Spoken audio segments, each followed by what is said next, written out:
A woman calls into 911 from Crystal Lake. At first, the dispatcher thinks it is another prank. Calls from the abandoned camp happen all the time. Screaming, static, hikers claiming someone is watching them from the woods.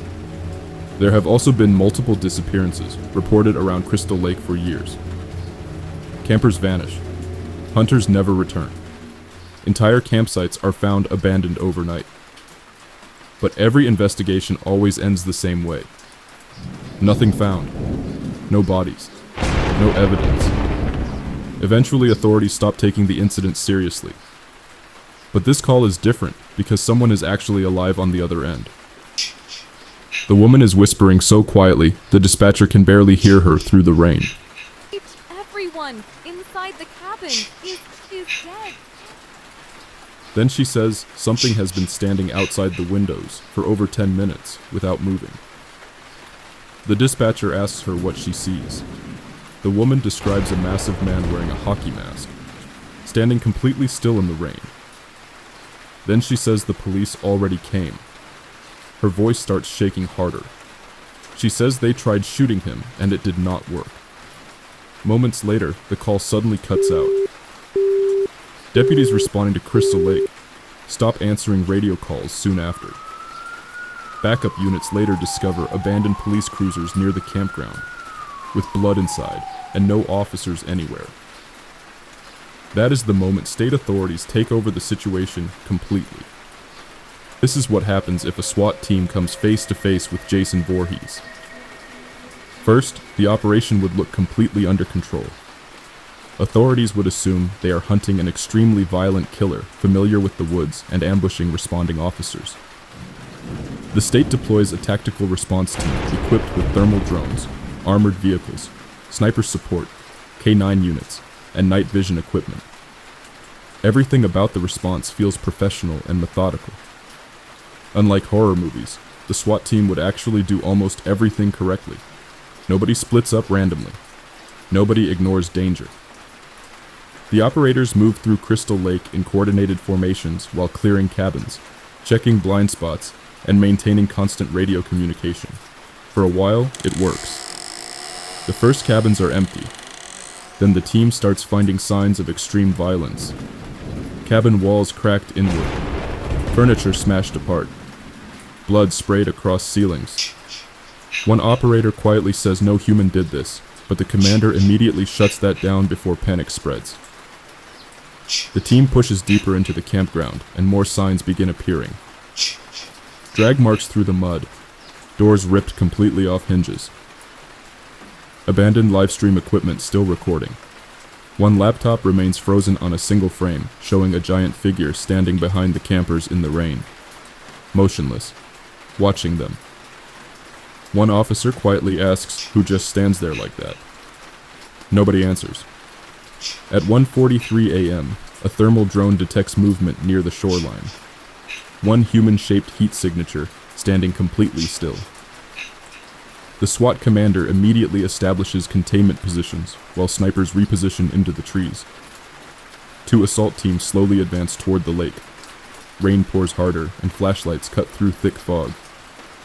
Then they finally see him. Tall, massive shoulders, weathered hockey mask, dark clothes soaked by rainwater. Jason Voorhees. The terrifying part is that he does not react to any of them. Multiple rifles aimed directly at his chest. Laser sights covering his body while commands are shouted repeatedly. Jason simply stands there staring at them. Experienced officers immediately know something feels wrong because normal suspects show fear or panic. Jason shows nothing. Then he starts walking toward them slowly. Realistically, the SWAT team opens fire immediately. Accurate center-massed rifle fire hits Jason repeatedly. The operators clearly see bullets impacting his body, but he does not fall. He keeps walking through the gunfire with no hesitation. Just slow footsteps through the rain. One officer screams, asking why he is not dropping. That is the exact moment the operation stops feeling real. Police training depends on predictable outcomes. Humans stop moving after catastrophic injuries. Jason does not. The officers instantly try rationalizing what they are seeing. Body armor, drugs, adrenaline. But then Jason reaches one of them. He grabs an operator and throws him hard enough to dent the side of a patrol vehicle. Another officer empties an entire rifle magazine into Jason at point-blank range. No reaction. Jason kills him seconds later. Panic spreads immediately. Radio chatter becomes chaotic and command struggles to maintain control. The operation objective changes from neutralizing the suspect to getting everyone out alive. But Crystal Lake is the perfect environment for Jason. Dense forest, heavy rain, limited visibility. No clear escape routes. Jason hunts intelligently. He isolates people, disappears into the woods, then reappears somewhere impossible. Sometimes officers only glimpse him standing silently between trees or watching from cabin windows before vanishing again. The silence becomes unbearable. No animals, no wind, just boots crunching through wet leaves somewhere in the darkness. Then a SWAT sniper positioned in a firewatch tower suddenly stops responding.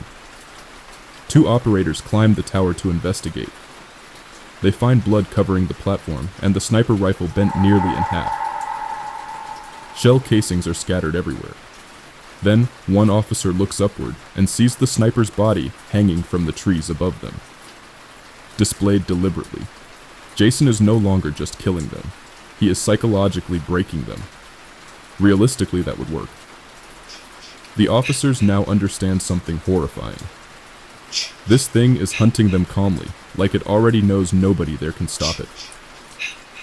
By 3:11 a.m., the remaining operators retreat toward the armored Bearcat vehicle near the perimeter road. This becomes their final hope for survival.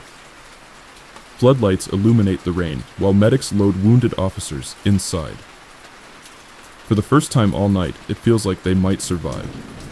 Then Jason walks directly into the headlights. Nobody fires immediately, because now they are afraid. The commander finally orders sustained fire, and every remaining officer unloads everything they have left. Rifles, shotguns, everything. Jason keeps walking forward slowly through the gunfire. The driver panics and floors the accelerator. The armored vehicle slams directly into Jason at full speed. For a moment, everyone believes it worked. Then the headlights reveal him standing back up slowly. That is the exact moment the surviving officers stop believing they are fighting a human being. There is no explanation anymore, no training, no procedure, no logic. Jason keeps walking toward the vehicle through smoke and rain. Never running, never angry, just inevitable. By sunrise, the operation around Crystal Lake is considered a complete disaster. Multiple officers are dead. Vehicles are abandoned. Communications are lost. Most of the truth never reaches the public. The official report describes an armed suspect, severe weather complications, and catastrophic operational failure. Nothing more, because nobody would believe the actual story. The surviving officers all describe the same impossible details. Gunfire not stopping him. Impossible strength, appearing silently in the woods. Surviving injuries no human body could survive. Some officers resign afterward, while others refuse to speak about Crystal Lake ever again. But every survivor remembers the same thing. The sound of heavy footsteps somewhere behind them in the dark, and realizing the gunfire was not stopping him anymore. Hours later, recovery teams re-enter Crystal Lake after sunrise. They discover abandoned equipment, destroyed vehicles, and blood everywhere. But there is no Jason. No body. No remains. Nothing. Then one recovery officer notices something near the shoreline, half submerged beneath the water. A hockey mask. The officer slowly approaches the lake while his flashlight reflects across the surface. Beneath the water, something moves,